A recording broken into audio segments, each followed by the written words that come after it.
from our 7 Tasmania studios. Your nightly news with Peter Murphy begins now. Tasmanian victim survivors of forced child adoptions are renewing their calls for compensation. It comes a day before the 12th anniversary of the state apology as advocates call on both sides of Parliament to commit to action. For these 3 Tasmanian mothers, it's been a long and difficult road. They're among numerous victims of Tasmania's forced adoption practices. The grief still raw decades on. I wasn't allowed to know if I had a boy or a girl. I was nothing and no one in the hospital. Robin gave birth to a daughter at the Royal Hobart Hospital in the 1960s, her baby taken from her shortly after. The pair never had the chance to make precious memories. The book is empty as I am, and that book represents my baby.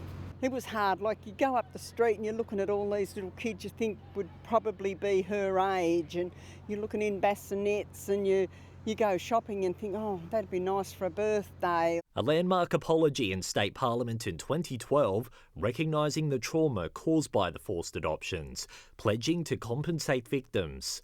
But 12 years on, victims are still without answers. We're representing just under 20 women who all had their babies forcibly removed from them at birth. What we're seeking today is to motivate the government to offer some compensation to these women for the abuse that they suffered. The Greens calling on the Premier to take urgent action. He can immediately make a commitment that his government will not stand in the way of women bringing these cases in a civil court, and it can go through the normal processes. Liberals Minister Felix Ellis saying the government is continuing to listen and work with victims. We'll continue to work with all people that have been affected by these policies, and we recognise the hurt that those decisions caused. But the mums will never get back what they lost. Anthony Dodd, 7 Tasmania News. A proposed hotel at Kangaroo Bay is one step closer to reality, with the government stepping in to declare it a major project. But the decision's left the local council up in arms, saying the move takes planning control away from local government. Plans for a 5-star luxury hotel at this Kangaroo Bay site were shut down by former Planning Minister Michael Ferguson over a year ago. But a second attempt's been given the green light, now declared a major project. The Kangaroo Bay Hotel proposal has met the tests to be considered as a major project, and in the submission it outlines 100 full-time equivalent jobs. The Planning Minister confirming significant new information was provided this time round, the project meeting 2 of 3 major requirements, including that the hotel would make a significant contribution to the region's economy and environment. There is about $500 million worth of expenditure in the region, and specifically 50% of that's within Clarence and 50% across the rest of the region. But the Clarence Mayor says it's a premature decision, given council's currently trying to reacquire the land. Under the agreement, we are entitled to buy that land back. We will buy that land back. And yet there's another process now on foot where the Minister has seemingly approved or set this through to a different approval process. Shamroad will now await the findings of an independent panel, and if it approves the project, the company says construction could begin here in just 6 months' time. Regardless of the outcome, spreading tourists beyond the CBD remains a key priority for the accommodation sector. Having some options over on the eastern shore in addition to the western shore is really important because it also showcases a really different point of view to Hobart. Ruby Cairns, 7 Tasmania News. Community correction staff are the latest Tasmanian workers to walk off the job, highlighting claims of under-resourcing, unmanageable workloads and workplace culture issues. The union says at least 16 staff have left the southern office this year. There are offenders on waiting lists, waiting for programs to be delivered, that their caseloads are incredibly high. I know that the Minister will be working closely with the unions and with staff around this. We need to ensure that we're continuing to work towards recruitment in this space. Statewide, there are up to 15 full-time community corrections positions unfilled. Fire investigators are looking into the cause of a blaze which destroyed a property in Campbelltown overnight. It happened just before 2 o'clock this morning on Montague Street. Firefighters finding the house fully involved when they arrived. No one was home at the time of the fire. Meanwhile, a small electrical fire from a faulty fan is being blamed for damage at Launceston's Kmart overnight. TFS crews attended the scene just after 1 o'clock this morning, finding the building with alarms and sprinklers activated. The damage bill is estimated to be more than $50,000. A quiet East Coast township is set to be transformed into a tourism hotspot thanks to the launch of 3 wilderness activities. The new operators of Karong Lakes hoping to lure visitors off Tasmania's beaten track and into breathtaking scenery. Encouraging tourists to disconnect from the everyday grind and connect to nature. Karong Lakes, near Lake Leak on Tasmania's east coast, launching 3 new wilderness experiences. To really cater for those people looking for an immersive, excellent, luxurious escape.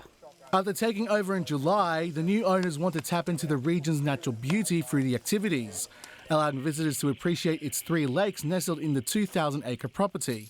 We've had big shoes to fill, and they thought that this was their paradise already, and so we are just really, really happy to get excellent feedback. It offers something very unique. It's such a beautiful natural landscape. Tourism and hospitality groups today giving a sample of what guests can expect.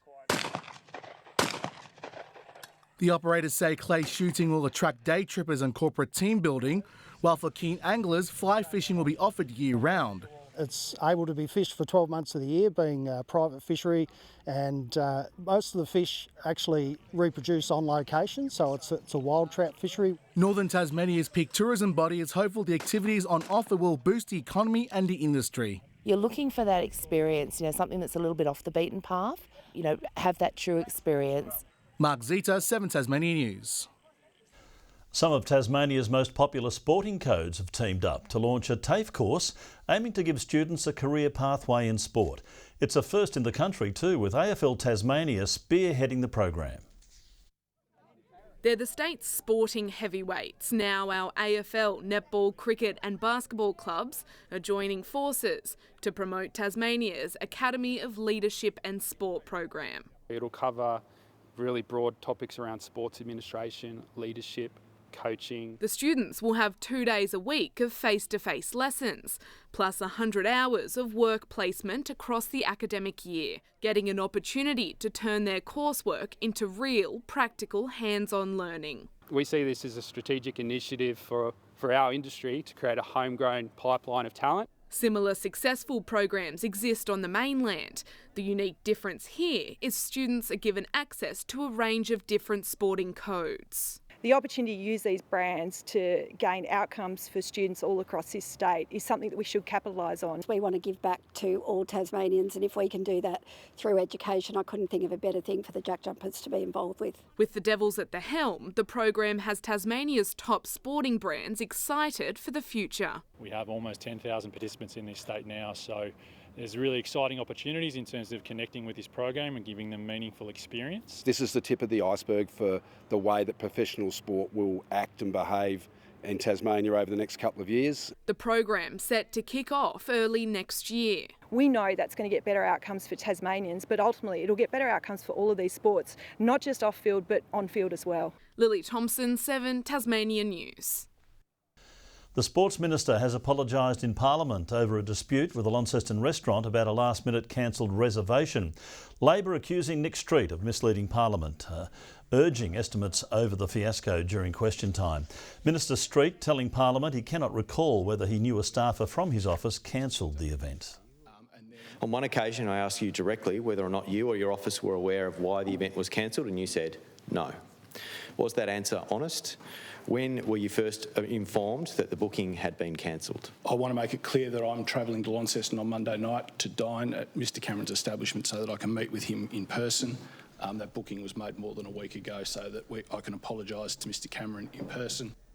The opposition claims the cancellation was motivated by the owner's public support for Labor's proposal to add more day sailings for the Spirit of Tasmania. Tasmanian children are among thousands of kids nationwide feeling the brunt of cost of living pressures, according to new data.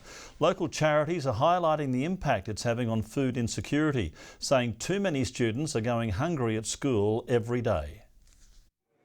A packed lunchbox for kids is not just filling a box, it helps fuel both their bodies and minds. But for some, going to school with snacks isn't always an option. It's absolutely heartbreaking, and in a wealthy country like Australia, we should never be in a situation where children are going to school without food. The grim reality for many Tasmanian families struggling to make ends meet as cost of living pressures continues to bite. 761,000 children living in poverty in a country with the wealth of Australia is unacceptable. With everyday expenses seeing more families grapple with financial stress, some are having to make some sacrifices, sending their children to school with an empty lunchbox. That means that has an impact on their physical, their mental health, but it also makes it very difficult for them to go to school and to learn. Local charities are doing their bit to help tackle the issue. We offer programs like our emergency relief and our dining with friends that can just lift that pressure off those families a little bit.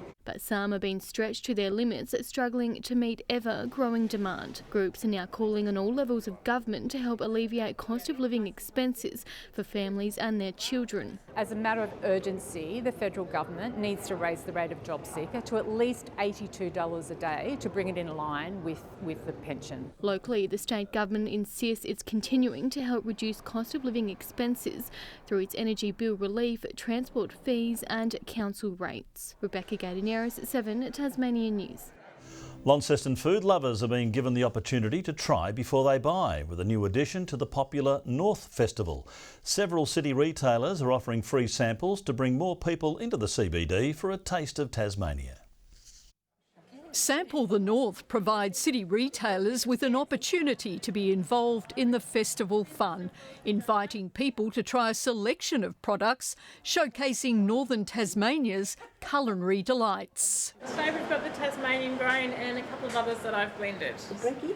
Yes, a breakfast tea. Your tea shop owner, Bruce Webb, teaming up with the Art of the Tea to offer tastings at his George Street business, hoping to lure more tea lovers. It's a coffee society and they've dominated the media, and I'm out to change that.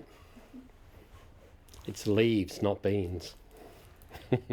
Samantha Brown says non-tea drinkers might be surprised about the many flavours now on offer. We blend over 150 different varieties of tea.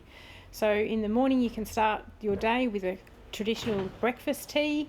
Through the day you might choose one of our many green teas, including the Tasmanian grown green tea. Just around the corner on Charles Street, Casalinga's tastings are proving popular. And it's nice upselling our own produce to the tourists that come from other parts of Australia. So we've got a lot to offer with our food and wine. A lot of North Festival in the past years has focused a lot on, the hospitality venues like pubs, bars, restaurants, and we wanted to give that food retailer that opportunity to also get a part in North Festival. Melinda Ogden, 7 Tasmania News.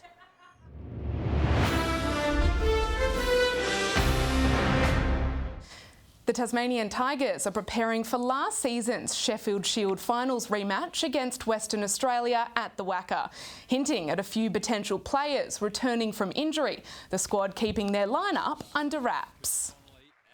I can't give the 11 away, but there's a couple of guys who are really close to putting their hand up for this week. The team coming off a draw to Victoria last week. And Alana Smith's Minnesota Lynx have fallen short in Game 3 of the WNBA season finals. The Tasmanians scored 2 points against the New York Liberty before taking a hard fall on her back in the second quarter. The Lynx giving up a commanding early lead to lose 80-77. Game 4 takes place on Saturday. The Liberty leads the series 2-1. Good evening. Hobart 21 degrees today, 20 in Launceston, Devonport and Burnie both 17. Now further out we saw 21 at Strawn, 20 at Friendly Beaches and King Island, Flinders Island and Bushy Park 19, St Helens 18, 17 for Maria Island and Grove, Laiwini and Lowhead both 16. Thick high level cloud moved over the state from the west today. The cloud band sits over Tasmania and the Bight, extending to Victoria and western New South Wales. Tomorrow, a high will shift over southern WA, while a low moves over the Bass Strait Islands. North to northeasterly winds increasing up to 30 knots in the west, with swells at 2 metres. There is a strong wind warning tomorrow for all coastal waters statewide, to include Frederick Henry, Norfolk and Storm Bay, and also the Channel. Rain on the way for the south tomorrow. Hobart and Campania 18, 19 for Huonville. Rain with possible heavy showers for the north, 19 in Launceston, 18 the top at both Devonport and Georgetown. Falls extending to the west, Burnie 17, 18 for Strawn and also at Wynyard. And no reprieve for the east either. Rain in St Helens and Swansea, and similar conditions in Port Arthur with 19 degrees. Saturday, showers about the west and south, mainly fine elsewhere. Light showers about the west on Sunday with some patchy morning fog. Mostly fine after more foggy conditions on Monday. To our national forecast now for Friday, possible storms in Melbourne and Canberra tomorrow. Showers easing in Adelaide, 20, 35 and mostly sunny in Alice Springs. Well, that's all our news for now, and due to popular demand, there'll be somebody else in the chair tomorrow night. I'll be back with updates later. Thanks for joining us. Good night.